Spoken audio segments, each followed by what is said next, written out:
Welcome back. Yesterday, markets eked out a gain of about 0.5%. The Nifty closed at 24,100. This morning, Asia's under pressure. GIFT Nifty is lower by 60 points, but lots and lots of individual stocks to track, whether it's IndusInd, Interglobe, Aviation, ONGC. So let's straight away get to our top 10 segment of the day. And these are the stocks to watch with our entire research team. But top of the list is IndusInd Bank. Abhishek? Well, worst result in the banking sector that I have seen in the last 10 years or even more from top to bottom across various parameters. So what's not worked for them? The corporate book decline is massive, more than 5.5% YOY and more than 15.5% sequentially. Now that's a tough one to swallow because it's tough to grow the corporate portfolio again.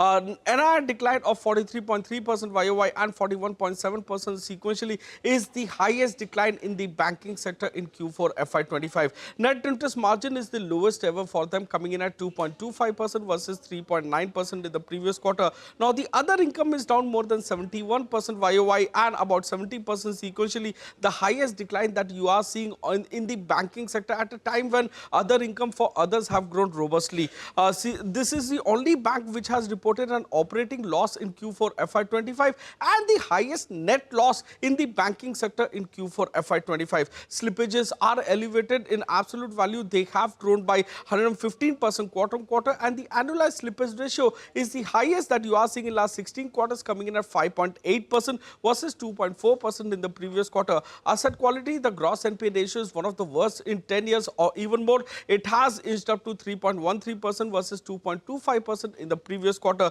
The bank has used entire contingent provisions of 1,325 crore. So they have no more buffer with respect to making provisions henceforward.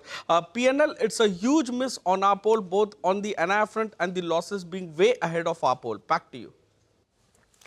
Thank you very much for that. We have a discussion lined up on the Q4 performance of IndusInd Bank. Digant Haria of Green Edge Wealth Services and Hetal Dalal of Institutional Investor Advisory Services will be with us. Okay, all right. Well, let's talk about a good set of numbers then. Vinny joins us to tell us about Interglobe Aviation. Vinny? Hi, good morning. So in terms of numbers from Interglobe Aviation, a very, very strong set of numbers coming in, beat on all fronts. So factors that are leading to this beat: one, the revenue per available seat kilometer, that's seen a sharp improvement. Foreign exchange gains is also there. So that is something supporting the profitability of the company. Now, profits, overall operational performance was also quite good. When you're talking about the revenue available per seat kilometer, that is also at 5.3 rupees. Yields at 5.32 rupees versus 5.2. Poll was around 5.3, so in line with expectations there. Q4 overall forex gain came in at 136 crores, which is aiding the profitability growth of around 60% as well. And there was a loss in the last year and last quarter as well in terms of forex loss. So there is a support coming in on that front as well. What is interesting now, overall Mahakumbh festivities supported the growth in terms of increase in number of flights, but the outlook for FY26, the management is saying in Q1 FY26, they expect a capacity growth guidance in mid-teens and maintain the early double-digit growth guidance for FY26. This is the highlight that we have coming in from the con call. So that will be key to watch out for, because maybe some bit of a subduedness we could see coming in terms of revenue, but overall Q4 strong performance. The management also said that I think in April was fine in terms of demand, but May got impacted due to geopolitical tensions. So there were slower bookings in the month of May, which according to the management is behind them. So June should be okay. But May was a slower month for them. All right, absolutely. And, you'll hear from Peter Elvers of Indigo at 10 o'clock this morning. ONGC and Oil India are the next in focus. So is here with details. Good morning. Morning, Prashant. So, factoring certain adjustment earnings for ONGC were largely in line with estimates. Exploratory costs have seen an increase of almost 3 times on a sequential basis because company has recognized travel well-off and it has recognized for the entire year in the Q4. That's the reason exploratory well costs were at rupees 4,173 crore versus 1,467 crore last quarter. Talking about the headline numbers, EBITDA was flat at rupees 19,000 crore. Margin was at 54.3% versus 56.5%, but it was higher against our estimate of around 52.8%. Talking about the operational details, crude realization was up 2%, crude sales have increased 1%, and gas sales were down 2%. I'm going with green for today, but considering the continued fall in crude, there might be a further decline in crude realization, so I won't be surprised if ONGC sees profit booking as well. For Oil India, I'm going with red. Other income has boosted profit, and profit was up 30%. Other income has increased by more than 250%. It has come at rupees 664 crore versus rupees 190 crore. Revenue has increased by 5%, EBITDA was down 7%, and margin has come at 35.9% versus 40.7%. And talking about the production, both crude and gas production have seen a fall of almost 3%. That's the reason I'm going with red. Okay, all right, Sud. Thanks for that. Well, let's go back to Ekta. Ekta, tell us about Mankind Pharma. Numbers not too good? Well, disappointing you'd have to say on the operations front. So revenue was up around 27%. Margins came in at 22% versus estimates of around 26%, and a profit of around 400 plus crores, which was fine. But the domestic growth was strong, up 18%. Consumer healthcare up 14%. Exports did well as well. But the FY26 guidance was a bit disappointing as compared to consensus. So they have guided for domestic formulation growth of around 1.26 times. BSV revenue, which is one of the Bharat Serums and Vaccines acquisition, up 18 to 20%. Margins 25 to 26%. Macquarie has said that FY26 guidance was below consensus estimates because they were working with estimates of 27% margins. They've guided for 25 to 26%. Expect the stock to probably be in the red today. Thank you, Ekta, for that. It's over to Mangalam now for Colgate Palmolive. Well, it's a weak set that has come in from Colgate Palmolive. No two ways about that. It was a tough environment. The companies reported a weak set where the revenues missed expectations. The EBITDA and net profit were largely in line with very muted expectations. So sub 500 crores for the EBITDA. The revenue was a miss at 1462 crores versus a street expectation of 1527 crores as well. Even if you don't look at what the estimates were and look at the numbers as they were reported, 1.8% decline in the revenue, 6.5% decline in the EBITDA. Margins were lower by 170 basis points and the net profit lower by 6.5% as well. The company said it was soft urban demand, but at the same time intensified competition that impacted their fourth quarter performance. So I saw a product being launched, a competitive product being launched by Unilever, and also a lot of these D2C players like Perfora, etc., doing a lot better. So maybe they're losing some market share there. They anticipate continued near-term macro headwinds, and recovery, they say, is likely to be only gradual, and that too in the latter part of the year, which is the second half. So the next couple of quarters, the visibility remains low. The stock has been an underperformer, expected to continue to underperform. All right, Mangalam, but what an outperformance last night from Mumbai Indians. Pumped up, isn't it? All about Surya Kumar Yadav, the team. It was incredible, the way the team is steamrolling right now after a sputtering start.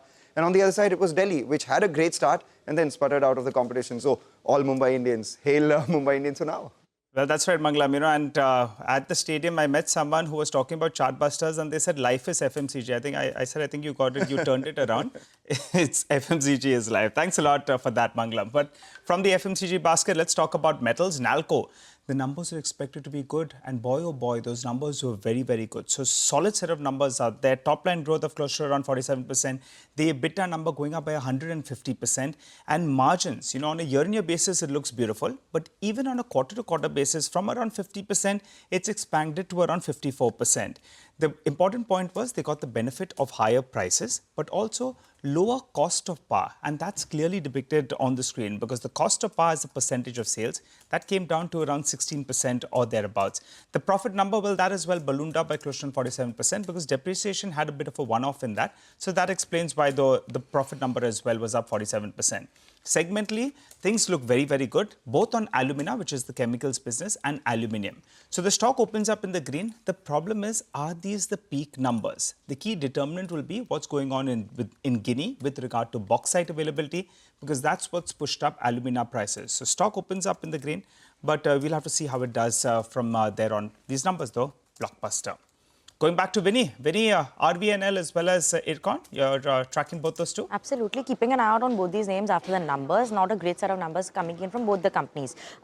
Firstly, RVNL, they're seeing a decline of around 4.3% in terms of revenue. The slow growth has continued through the year of FY25, so it's nothing different, but so muted performance overall for FY25 as well. Margins have remained largely flat, 6.73% versus 6.8% last year. So muted operating performance, slow growth, that is something in terms of the impact that we could see coming in on the stock as well. Execution is going to be key for the company going forward. As of now, expecting red for this one. Ircon International also expected to open up in the red. They're seeing a decline of around 10% in terms of revenues. Margins have seen a 100 basis point contraction. Overall weak operating performance. Other income is down by 11% as well. So that is something to keep an eye out on. Weak set of numbers from both the companies. All right, Vinny, thank you very much for that. Viatech Vabag is the next one. So interesting company, always lots of interest around this theme. Vivek is here, though, with the quarter numbers. Vivek, morning. Well, good morning, and the management will be joining us later today. So quite a lot to ask about, but key amongst them will be what is the kind of order prospect pipeline that you're seeing, especially as far as the Middle East is concerned. But let's have a look at the Q4 numbers themselves. Revenues higher by 24%. So it's been a good execution as far as the end of the year is concerned. EBITDA higher by close to 22% on a year-on-year basis. EBITDA margins, that'll be the only blip as far as the performance is concerned. 12.2% versus 12.4%, 20 basis point decline. And as far as the profitability is concerned, higher by 37.5%. At the end of FY25, the order book remains quite strong at 13,700 crore. FY25 order inflow of close to 5,700 crore. Remember, in FY25, the company did see a cancellation of a large order as far as Saudi is concerned. So replenishment of the order book is something that will be key to watch out for. The company also says they are the preferred bidder as far as projects are concerned of over 3,000 crore. So L1 status for projects over 3,000 crore. Amongst the key things to watch out for, remember FY25, the company has managed to grow top line towards the lower end of the guided range. So that will also be something that the street are looking out for. Strong Q4, that should keep the stock in the green today. Thank you very much for that. And at 9 a.m., we will be joined by the management of Viatech Vabag to discuss their Q4 performance. And here is a quick recap then of the top stocks. Stocks with positive news flow are Interglobe Aviation, ONGC, Nalco, Viatech Vabag. Stocks with negative news flow are IndusInd Bank, Oil India, Mankind Pharma, Colgate Palmolive, RVNL and Ircon. Moving on then, equities are sinking, but Bitcoin is surging. Manisha is now joining in for a roundup of all the action from the world of commodities. Manisha. Well, thank you for that. Since you mentioned about Bitcoin, well, yes, we have seen a very, very strong surge, 17% up for Bitcoin now for the month of May and 62% up in this year already. So we're looking at very strong gains. Well, support coming in from, risk on, the kind of liquidity that the street has right now. And, of course, the kind of legislations and conversations that we hear from U.S. has led to a lot of Bitcoin accumulation, not just from techies and enthusiasts, but also from companies and public companies and ETFs as well. Well, that's about Bitcoin, but we are also looking at good going when it comes to the precious metal space. Gold is trading at a 2-week high, silver at a 3-week high, platinum trading at a 51-week high, and it's a similar strength that has continued for base metals also. Aluminum is trading positive, copper is trading a percentage point higher, HRC steel is trading at a 4-week highs as well. So metals also doing good. The only area that hasn't done well in the Asian markets right now has been energy. The crude oil prices have gone in for some profit taking as the U.S. crude inventories have risen. And the markets will now watch out for the U.S.-Iran fifth round of nuclear talks. Well, that is scheduled on 23rd of May in Rome. That would give you further directions in this space. All right, Manisha, thank you very much for that. What we're going to do is we're going to take a quick commercial break and we're going to come back with a discussion on IndusInd Bank. That's coming up. Digant Haria and Hetal Dalal will help us with that. Deepan Mehta, of course, will also be with us on IndusInd and more stuff. Stay tuned.